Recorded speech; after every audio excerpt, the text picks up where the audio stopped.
Sesaat lagi Anda akan menyaksikan program Bincang Akhir Pekan yang dipersembahkan oleh Mu'adz TV dan Radio Mu'adz bin Jabal. Bismillahirrahmanirrahim. Assalamualaikum warahmatullahi wabarakatuh. Waalaikumsalam warahmatullahi wabarakatuh. Alhamdulillah, kita bersyukur kepada Allah Subhanahu wa taala di pagi hari ini Allah masih memberikan kesempatan kepada kita untuk menghirup udara pagi. Alhamdulillah. Alhamdulillah, ya. Alhamdulillah. Insyaallah. Dan tentunya sahabat Mos yang dirahmati Allah Subhanahu wa taala, seperti biasa di akhir pekan. Ya, ini kita akhir ketemu. pekan apa hampir di akhir pekan ya? Akhir pekan. Akhir pekan ya. Jumat satu minggu, Jumat, Sabtu, Ahad, Ahad. ya. Itu akhir pekan ya. Akhir pekan ya. Biasanya orang-orang bilang long weekend kalau liburnya Jumat, Sabtu dan Ahad. Masya Allah. Nah, sahabat Mas, di akhir pekan ini kita bersama dalam program Bincang Akhir Pekan. Ya, bincang akhir pekan kali ini seperti biasa kita tentunya punya tamu. Iya. Dan akan membahas satu tema yang tentunya berguna atau bermanfaat buat pemirsa. Betul. Ya, tentunya pemirsa Mu'adz TV dan juga pendengar Radio Mu'adz, karena bincang akhir pekan juga live di Radio Mu'adz 94,3 FM. Dan juga di layar kaca Anda di Mu'adz TV, baik yang menyaksikan melalui parabola di satelit Telkom 4 ataupun yang menyaksikan langsung via smartphone di Facebook maupun di YouTube. Nah, bincang akhir pekan kita biasanya selalunya tentang gaya hidup. Ya, kayak itu. Tentang kesehatan tentunya. Ya. Nah, pokoknya hal-hal yang menarik yang menjadi perbincangan di akhir pekan. Itu karena namanya bincang akhir pekan.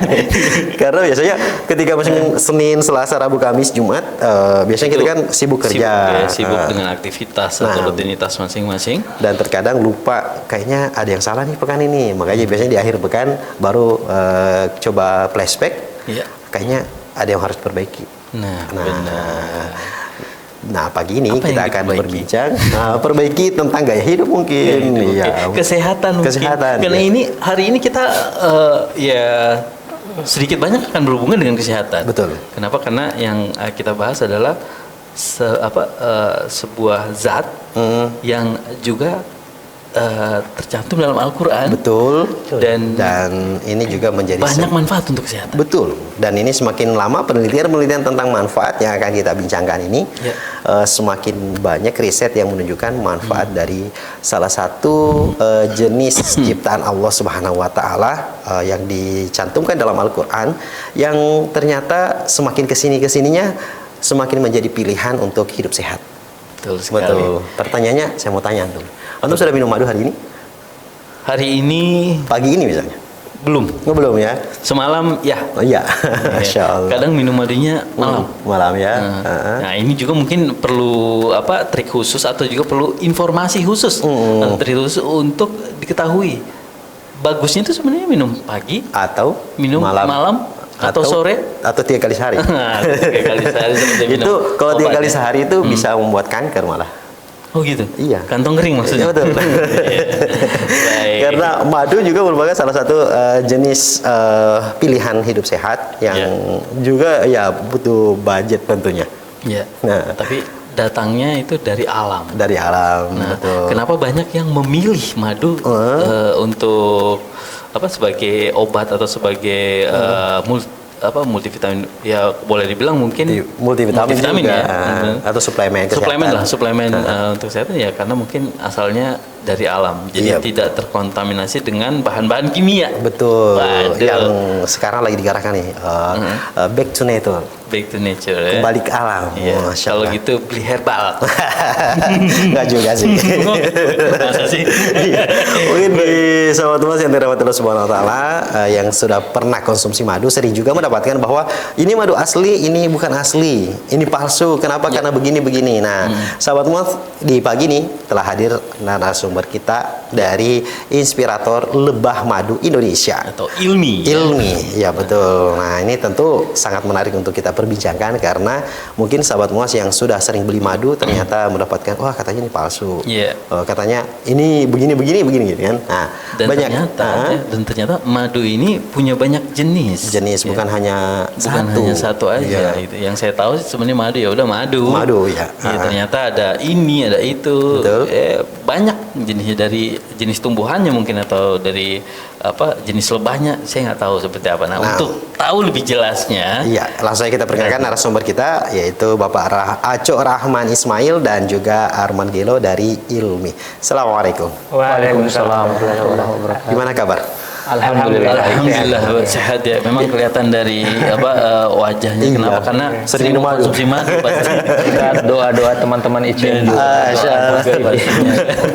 Nah, biasanya kan ada tagline muncul. Sudahkah Anda minum bla bla bla hari ini? Biasanya kalau saya sih biasa merubah. Sudahkah Anda minum madu hari ini? Sudahkah Anda minum madu hari ini? Pertanyaannya diajukan untuk narasumber kita. Apakah penting mungkin dari teman-teman peneliti tentang madu ini, kira-kira manfaat madu dari sisi mungkin manfaat yang dirasakan oleh teman-teman ini seperti apa? Pak Arman mungkin. Oh iya, Masya Allah ya, kalau kita berbicara masalah madu dan lebah ya, tidak bisa dipungkir bahwa memang lebah itu sudah tercantum di Al-Quran Surat An-Nahl ayat 68 dan 69. Sudah dijelaskan bahwa dari perut lebah itu keluar madu atau cairan yang memang manfaatnya sangat banyak sekali.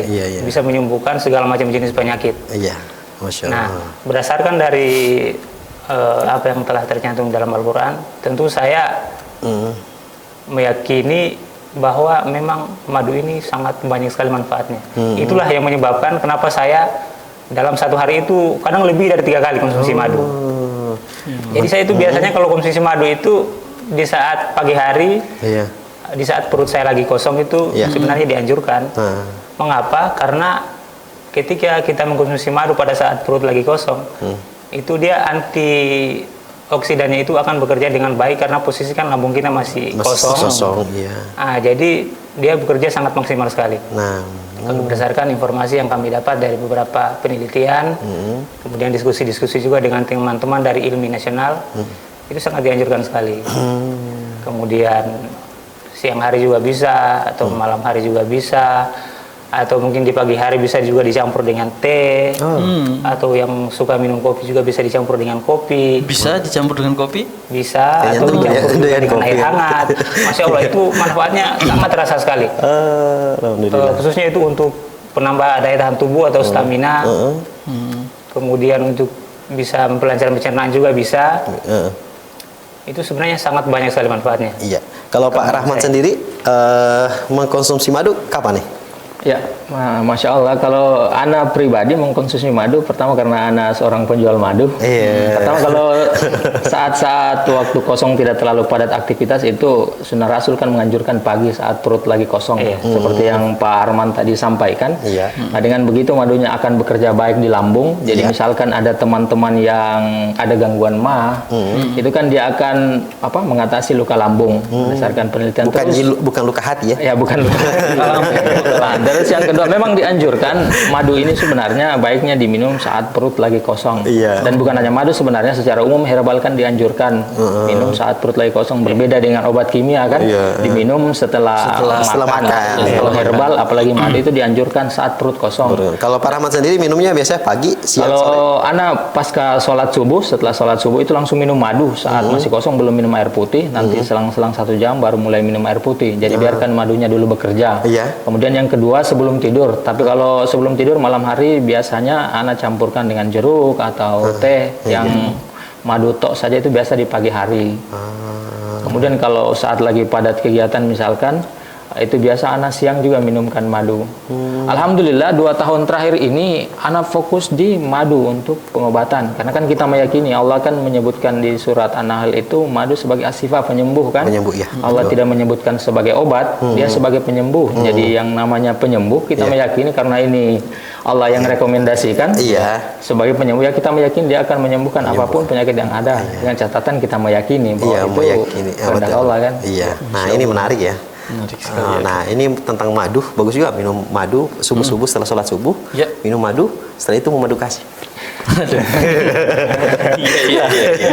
Baik. Secara dosis, kalau dosisnya itu ada berapa? Misalnya 2 sendok kah? Atau seperti apa? Mungkin 2 sendok makan atau 2 Atau sendok teh. 2 botol Dosisnya mungkin. atau kelebihan juga. Apa-apa yang berlebih mungkin agak tidak bagus ya. agak kurang bagus ya kayaknya. Iya. Itu gimana? Secara Ya, dosisnya. sebenarnya kalau acuan kita para penjual madu, kita menjual madu di samping kita juga, masya Allah kita belajar agama kan. Acuannya kan Rasulullah. Bagaimana ketika Rasulullah datang seorang yang sakit diare, Iya. mengeluhkan penyakitnya, kemudian Rasulullah sampaikan minumkan madu. Tapi dia belum sembuh, datang lagi minumkan madu sampai 3 kali atau 4 kali, kemudian diarenya kemudian sembuh. Nah, dari situ kita belajar bahwa herbal pun ada takarannya. Iya. Ya kalau di waktu-waktu hanya untuk memperkuat imun tubuh ya minimal 1 sendok lah pagi, 1 sendok malam. Tetapi kalau misalkan ada penyakit-penyakit tertentu yang harus kita sembuhkan bisa sampai 2 atau 3 sendok berdasarkan hadis Nabi tadi kan. Seperti itu dia. Kemudian yang kedua, kalau khusus anak-anak kecil juga itu jangan juga 1 sendok makan, ada takarannya seperti yang Anda cantumkan di sini. Minimal dia 1 sendok teh. Karena kan, ya, karena kan Ini untuk lambung anak-anak ukurannya beda dengan kita lambung orang dewasa. Iya, betul. Jangan juga mentang-mentang karena madu sebagai imun tubuh. Iya. Kita langsung tos 1 Kebanyakan. kali. Kebanyakan. Kemudian yang ketiga seperti Pak Anwar tadi sampaikan akan menyebabkan kanker kan, kantong kering karena harganya juga mahal. Harganya juga Jadi mahal. kita harus irit-irit. Nah ini penting juga nih, harga mahal. Kenapa sampai harganya mahal? Gitu? Teman-teman ilmi, teman-teman ilmi pasti- gimana pendapatnya? Apakah memang madu kondisi yang langka sehingga tema tagline kita angkat kan menyelamatkan madu Indonesia? Menyelamatkan madu Indonesia. Atau mungkin memang proses Mendapatkannya. budidaya madu ini susah gitu loh. Ya, jadi kalau bicara soal harga, pertama madu ini kan dihasilkan oleh alam, Iya. ya bukan kemauannya kita. Beda misalkan kalau kita bikin sebuah produk, yang penting ada bahan, kita Iya. bisa membuat. Kalau madu kan Allah takdirkan kepada lebah, jadi tergantung lebahnya. Kemudian proses untuk mendapatkan itu, kalau teman-teman paham, konsumen juga paham, itu kan begitu rumit. Apalagi madu hutan, misalkan orang harus masuk ke dalam hutan, sampai petani harus masuk ke dalam hutan sampai berkilo-kilo kilometer, kemudian bermalam di hutan Iya. untuk mendapatkan madu. Kemudian yang kedua, ada juga masa panen. Ya. Misalkan kayak madu hutan ini, dia kan untuk madu hutan yang kental itu dia panennya di bulan 10, 11, 12 berakhir 1. Ya. Kemudian untuk yang cair itu di bulan 4. Kalau bukan masa panen, madu itu akan tidak ada. Makanya Ya. kemudian kenapa harganya lumayan mahal karena Di bulan-bulan pertama, sekarang ya? Pertama untuk mendapatkannya susah, kemudian hasil alam. Iya. Kemudian yang ketiga ada satu masa, misalkan madu hutan itu tidak ada, tidak ada. Ada, kalaupun ada itu karena stok yang disimpan saat panen raya misalkan di terakhir bulan 12, kemudian disimpan untuk masa 1 tahun. Iya. Kendalanya juga kenapa dia mahal, kenapa madu ini mahal, karena ada teman-teman ya bicara ekonomi sih, karena madunya tidak ada, mau dinaikkan harga. Tapi kalau kami di Ilmi, teman-teman yang tergabung di Ilmi, kami berupaya karena ini kan menjual madu bukan hanya bicara soal mendapat keuntungan, Betul. tapi kita kan juga tahu tolong menolong dan untuk bagaimana manfaat madu dirasakan oleh masyarakat. Kita sudah buat standar harga. Iya. Jadi misalkan di saat panen raya segitu harganya, di saat paceklik madu pun tetap harganya diupayakan segitu. Dia tidak berubah. Iya, iya. Kecuali yang di luar dari Ilmi. Makanya kita kemudian mengajak teman-teman yang masih berada di luar Ilmi untuk kita ikut bergabung bergabung, ya? bersama-sama. Jadi kita menjual madu ini kan bukan soal untung dan rugi, karena Iya. rezeki kan datangnya dari Allah kan. Betul. Tapi bagaimana kemudian manfaat madu ini kita bisa tawarkan ke masyarakat. Yang kedua, kita juga ada upaya tolong menolong dalam hal kesehatan. Iya, betul. Mengajak orang minum madu itu kan sebagai bentuk salah satu syiar Islam juga ya. Dan salah satu sunnah Rasul juga kan, Iya. kebiasaan Rasulullah ketika bangun tidur dia minum madu. Masya Allah. Iya. Jadi berusaha sambil beribadah. Beribadah, ya. Walaupun orang kalau di masyarakat itu luas, yang dikenal sunnah Rasul itu cuma satu, malam Jumat. Selalu kan itu. Malam Jumat dan poligami. Itu ya. Padahal minum madu Padahal juga. sebenarnya banyak sekali Iya. yang bisa kita terapkan ya. Iya. Masya Allah. Kemudian ini saya ingin tanya ke Pak Rahman nih. Pak Rahman, untuk cakupan Ilmi sendiri saat ini untuk wilayah mana saja nih di Sulawesi Tenggara yang dibina oleh Ilmi atau mungkin anggota-anggota Ilmi ada? Saya ya? Iya. Oh iya. Kalau untuk Ilmi di Sulawesi Tenggara, kita ada beberapa sih. Dari teman-teman petani, kemudian pemburu. Karena petani dengan pemburu ini kan beda juga. Kalau petani itu cenderung mereka ke budidaya. Kalau pemburu rata-rata mereka berburu di hutan liar untuk mencari madu hutan liar. Gitu ya. Ya, ada beberapa kecamatan di Sulawesi Tenggara yang menjadi basis ilmi. Yang pertama itu di Kecamatan Landono. Nah, di situ kita juga bekerja sama dengan beberapa kelompok tani, seperti di kelompok tani Landono 2. Kemudian juga di Desa Lambusa, itu kelompok tani juga. Dan kita selalu berdiskusi, kemudian membina mereka supaya madu yang mereka panen itu berdasarkan SOP yang telah diterapkan secara nasional gitu. Kemudian ada juga di Buton, itu tepatnya di Sampolawa, ada rekan-rekan ilmi juga di sana yang membudidaya. Budidaya lebah. Khususnya lebah trigona kalau di sana.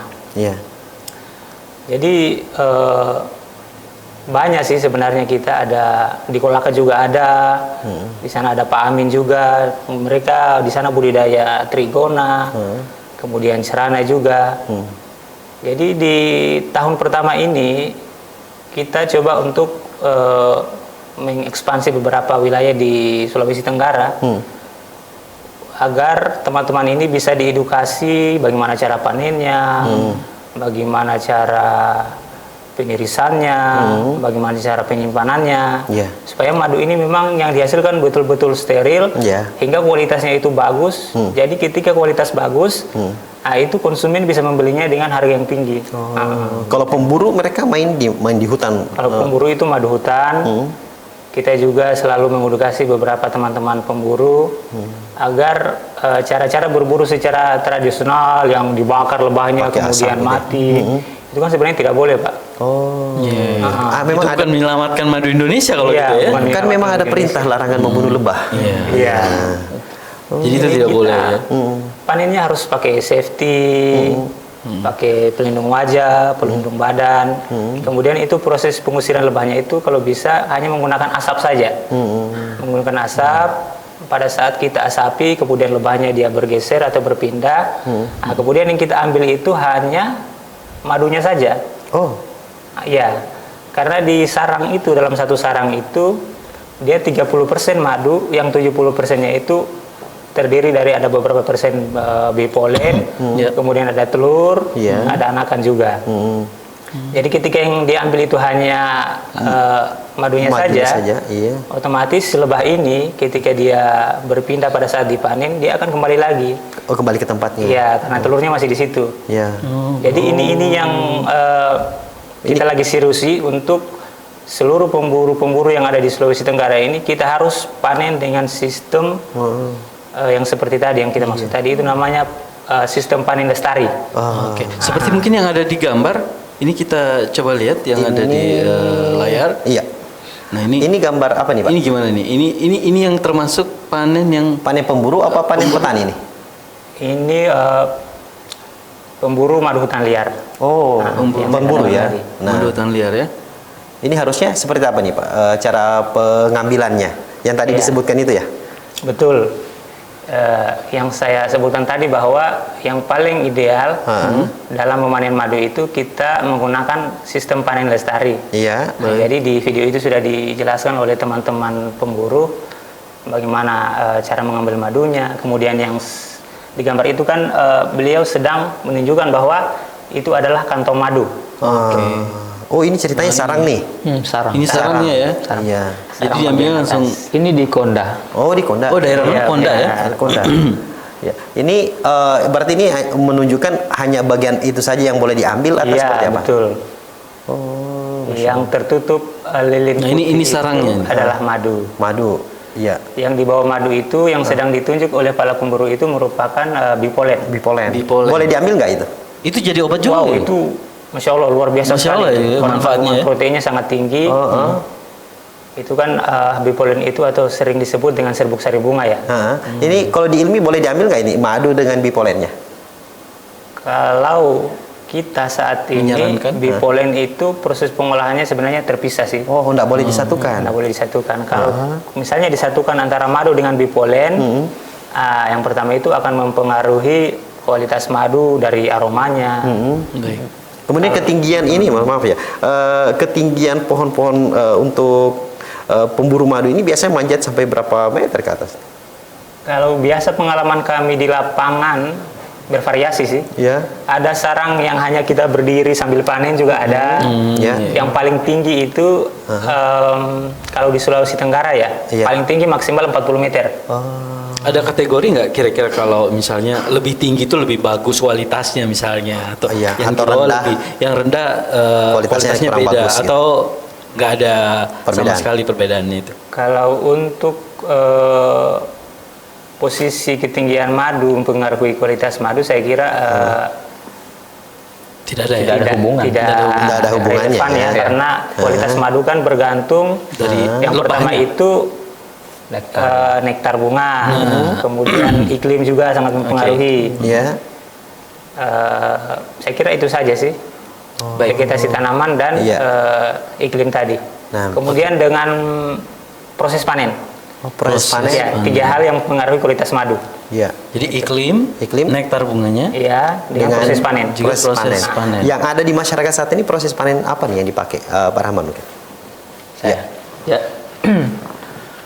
Melanjutkan dari tadi Pak Arman, apa sih yang mempengaruhi tentang kualitas madu? Kalau nektar dan iklim itu kan alamiah, tidak bisa kita hindari. Tidak bisa kita hindari dia karena takdir Allah kan. Tapi kalau proses panen itu, nah ini sebenarnya sesuatu yang bisa kita lakukan. Kalau kebanyakan masyarakat awam, pemburu awam itu mereka karena bicara keuntungan sih, yang penting banyak madu yang didapat. Proses panennya masih dilakukan dengan cara-cara yang masih tradisional. Kumpul bahan bakar, kemudian diasapi semi bakar, akhirnya lebahnya sebagian yang mati. Nah, sementara itu kan tidak boleh. Sementara kalau di kita di ilmi dengan visi ilmi Chef Madu Indonesia, seharusnya kalau tadi di video itu kan ada video sebelumnya bahwa ada namanya pembuatan obor basah. Ada pembuatan obor basah, jadi dia itu tidak membakar, hanya sekedar mengasapi seperti yang Pak Arman bilang. Jadi lebahnya pindah ke sarang sebelah, ke pohon sebelah. Setelah kemudian kita ambil madunya dengan sistem lestari, dia akan kembali.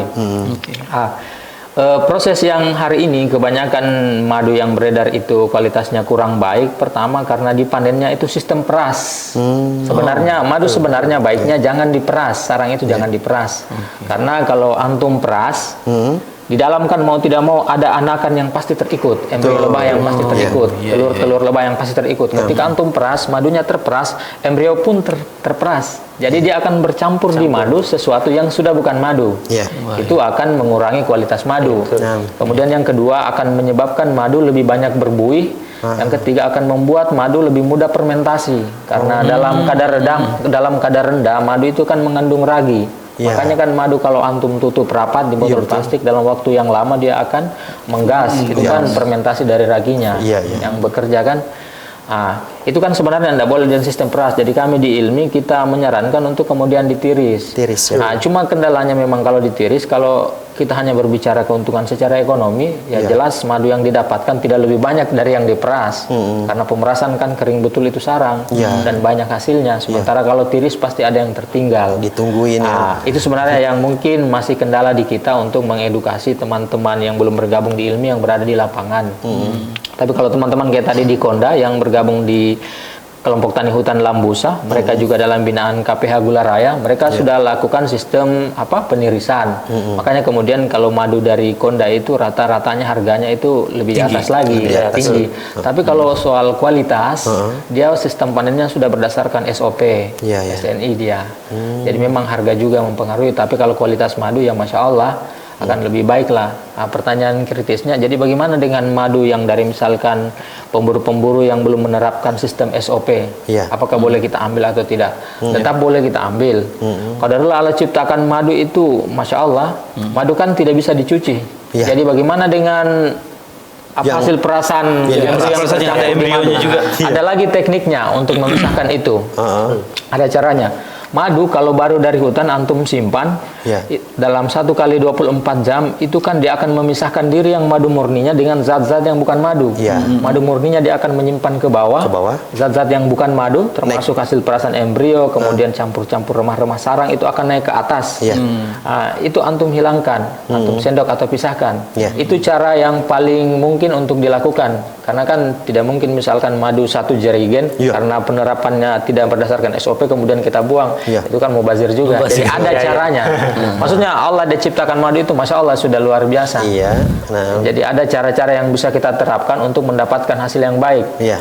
Masalahnya lagi teman-teman di lapangan yang belum teredukasi, mereka kan kadang tidak pahami itu. Kadang madu habis selesai dipanen, mereka langsung simpan dalam wadah bersama remah-remah sarangnya untuk kemudian menunjukkan stigma kepada konsumen bahwa madu asli itu yang bercampur dengan sarang. Padahal itu stigma yang salah. Harusnya kalau antum sebenarnya beli madu dan teman-teman pemirsa beli madu, diupayakan pertama jangan beli madu yang masih bercampur dengan remah sarang. Karena kenapa? Sarang madu hutan itu kan dihasilkan oleh lebah apis dorsata. Lebah apis dorsata itu interval waktu rusak sarangnya itu 1 pekan. Jadi kalau lewat 1 pekan dia sudah rusak. Jadi antum bayangkan, misalkan di dalam botol aqua ada di dalam botol bekas air mineral ada madu tercampur dengan remah-remah sarang. Antum misalkan beli di bulan 7 sekarang, itu yakin saja madu itu pasti terakhir dipanen bulan Desember. Karena yang namanya madu kental itu akhir panennya bulan Desember. Kemudian antum beli di bulan 7, selama 7 bulan dia tercampur dengan remah-remah sarangnya di dalam botol. Yakin saja hasilnya sudah kurang bagus. Tapi kebanyakan penjual dia lakukan itu karena banyak konsumen yang menganggap bahwa madu yang ada sarangnya itu madu yang masih asli dan fresh. Ini juga soal fresh. Sebenarnya konsumen yang cerdas harus pahami ada masa-masa panen madu. Jadi kalau misalkan begini, ada pedagang madu dia beriklan, ini madu saya misalkan dari daerah A, masih fresh baru dipanen, tapi dia madu hutan kental manis, tapi dia jual di bulan 7. Pertama kita tabayun sama dia, mungkin dia tidak paham tentang madu. Yang kedua ya kemudian kemungkinan sudah pasti dia berdusta karena itu madu bukan dipanen bulan 7, pasti panennya kemarin bulan 12. Karena kental. Karena kental. Kalaupun madunya cair, itu pun bukan dipanen di bulan 7, itu dipanen di bulan 4. Jadi kalau madu hutan begini, ada masa panennya dia, yang itu tidak berubah, itu sudah hukum alam dia. Dan itu secara Indonesia? Ya kalau untuk sultra secara umum, kalaupun bergeser untuk secara Indonesia, itu hanya waktunya bergeser 1 bulan. Misalkan kayak begini, untuk madu randu, nektar bunga randu, kalau daerah Jawa Pasuruan Probolinggo ya Pak Arya, itu dia mekar bunga randu itu 6, 7, 8 akhir bulan 9. Kalau di Sultra mungkin, cuma kan di Sultra belum ada yang konsen di randu. Dia mekar di bulan-bulan 10. Pasti hanya cuma bergeser 1 bulan. Kalau interval waktu bergeser sampai 2-3 bulan, itu sudah jauh sekali. Karena kan ada hukum alam sebenarnya soal mekar bunga. Ada siklus karena kan Indonesia walaupun kita luas, iklim kita kan cuma 2. Kalau bukan musim penghujan, musim panas. Nektar bunga randu kan di musim hujan dia. Bunga randu dan di musim panas. Berarti rata-rata randu encer. Tidak, kalau soal encernya juga sebenarnya karena yang namanya randu dia pasti perkebunan dan dia pasti ternak. Karena lebah apis mellifera ini yang hasilkan lebah apis mellifera itu tidak ada di hutan Indonesia. Dia bukan lebah asli Indonesia, Pak Arman. Dia lebah asli Eropa dia. Dibawa ke Indonesia. Jadi kalau antum misalkan beli madu randu, kemudian madu kaliandra, madu karet, madu kopi, dia pasti perkebunan. Pertama dia tidak ada di daerah lain selain Jawa dan Sumatera. Kemudian lebahnya juga memang bukan lebah asli Indonesia. Jadi kalau dia soal kekentalan, karena yang namanya stup, walaupun hujan, dia akan terlindungi dari hujan. Berarti ini dari hujan. Randu ini lebah impor ya? Lebah Jadi secara kuantitas dia lebih sedikit mungkin dibanding yang kalau untuk Sulawesi Tenggara hampir dibilang sangat sedikit, bahkan tidak ada. Karena kalaupun ada randu, itu randu hutan yang dihasilkan oleh apis dorsata, itu pun sudah tercampur. Tapi kalau untuk daerah Jawa Sumatera banyak. Karena rata-rata di sana kan PTPN itu kan perkebunan. Dari perkebunan randu, perkebunan karet. Jadi mereka di sana itu melimpah. Jadi Indonesia ini kayak begini, untuk madu apis dorsata itu rata-rata dari Sulawesi, kemudian dari Kalimantan drop ke Jawa. Kemudian untuk madu-madu perkebunan kayak karet, kopi, rambutan, randu itu Jawa menyebar keluar. Jadi misalkan randu panen 6, 7, 8, 9. Itu tontonan kan? Itu untuk menyuplai madu se-Indonesia untuk interval waktu 1 tahun. Begitupun kita misalkan di dorsata, potensi dorsatanya itu untuk latoma dalam 1 kali panen itu sampai 10 ton. Itu mensuplai Kalimantan, kemudian Makassar, Pak Arman sendiri yang mensuplai di sana kalau dari Ilmi, termasuk sebagian Jawa. Itu baru misalkan Latoma, belum misalkan kita masuk di USI, belum Konsel, ini belum spot-spot madu kita ya. Iya, madu kita. banyak sekali sebenarnya. Sulawesi Tenggara berarti kaya akan madu ya. Kaya. Sebenarnya ini potensi daerah yang harus dikembangkan ya. Iya. Sebenarnya kalau bicara madu, ini kan potensi yang sangat luar biasa kalau dilirik oleh pemerintah, dan dia bisa menghasilkan PAD yang besar. Ya, kemudian mensejahterakan rakyat. Ya, mensejahterakan rakyat masyarakat. Karena kan madu ini tidak ada pajaknya, tapi ada namanya PNBP, penerimaan negara bukan pajak. Jadi kalau teman-teman petani itu yang sudah dalam binaan KPH Gula Raya, makanya kemudian kenapa harga madunya tinggi, mereka sudah bayar PNBP, ada hitung-hitungannya di Dinas Kehutanan. Jadi ini bisa menjadi sumber PAD bagi daerah, mensejahterakan masyarakat. Sehingga tagline kita menyelamatkan madu Indonesia. Menyelamatkan madu Indonesia. Dan pertanyaannya ini, apakah memang posisi madu Indonesia terancam keberadaannya dengan kemajuan teknologi, atau mungkin semakin banyaknya hutan yang semakin di sini semakin banyaknya hutan yang ditebang. Nah, kita akan simak bersama setelah jeda pariwara berikut ini. Tetap di Bincang Akhir Pekan.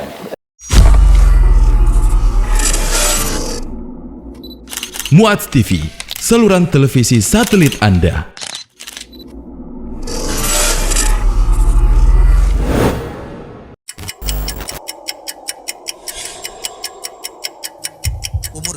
Umur kita hanya 60 tahun sampai 70 tahun. Seperti yang diterangkan oleh Nabi Muhammad sallallahu alaihi wasallam, "A'maru ummati ma baina 60 ila 70." Umur umatku hanya antara 60 sampai 70 tahun. Dipotong 15 tahun masa sebelum balik tanpa hisab. Tinggal lagi umur kita 45 tahun atau 55 tahun. Dipotong lagi masa kita istirahat tidur 8 jam satu hari kali 45 tahun. Kalau itu kemudian dibandingkan dengan hari akhirat, yang takaran satu akhir adalah 1000 tahun di permukaan bumi. Tinggal berapa detik umur kita di permukaan bumi? Atau tinggal berapa menit umur kita sebenarnya di permukaan bumi?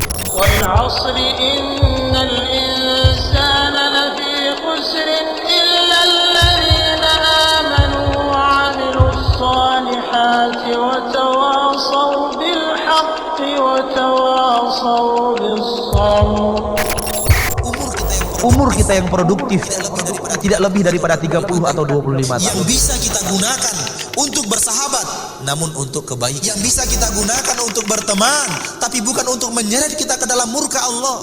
Kita perlu perhitungan, karena di akhirat nanti semua akan berlepas diri.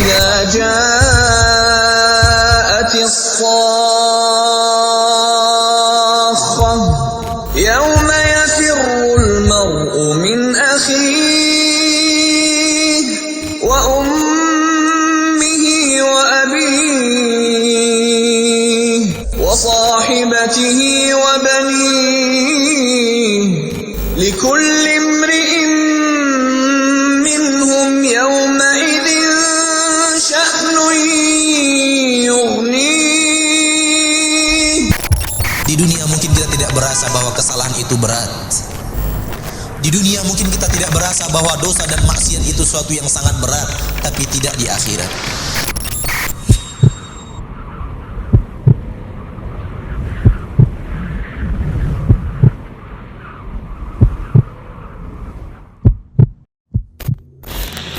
Yang perlu kita pikirkan, apakah kita sudah siap untuk diumumkan nama kita termasuk dari jajaran orang-orang yang sudah mati?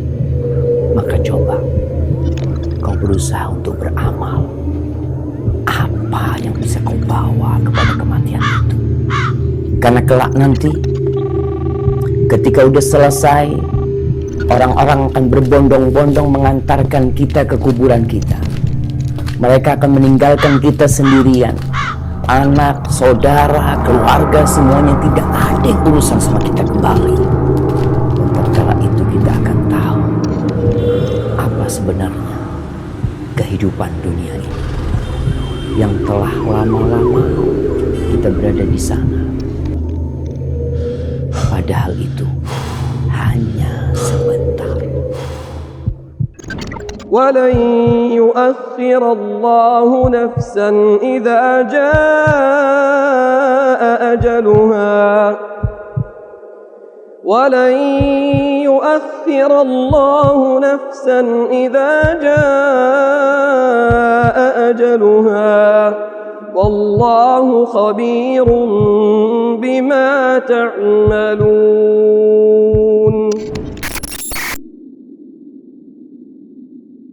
رب ارحمهما كما ربياني صغيرا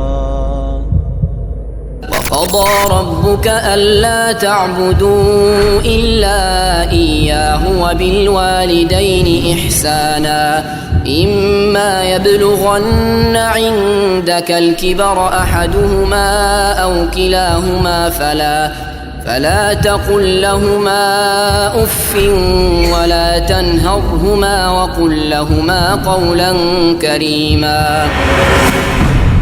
Ibu kita hamil kita itu dalam kondisi yang sulit.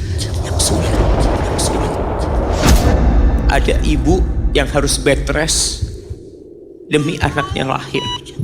Demi kita lahir, ibu kita itu bed rest. Capek dikit keluar darah. Ada yang harus hamil kita dalam kondisi dia ditinggal sama suami. Dia harus cari nafkah sendiri. Ada yang harus muntah-muntah demi kita. Namun demikian engkau wahai anak, jangan siksa ibu dengan kerinduan. Jangan menyiksa orang tua dengan kerinduan. Kapanpun orang tua menginginkanmu untuk pulang, pulanglah, tinggal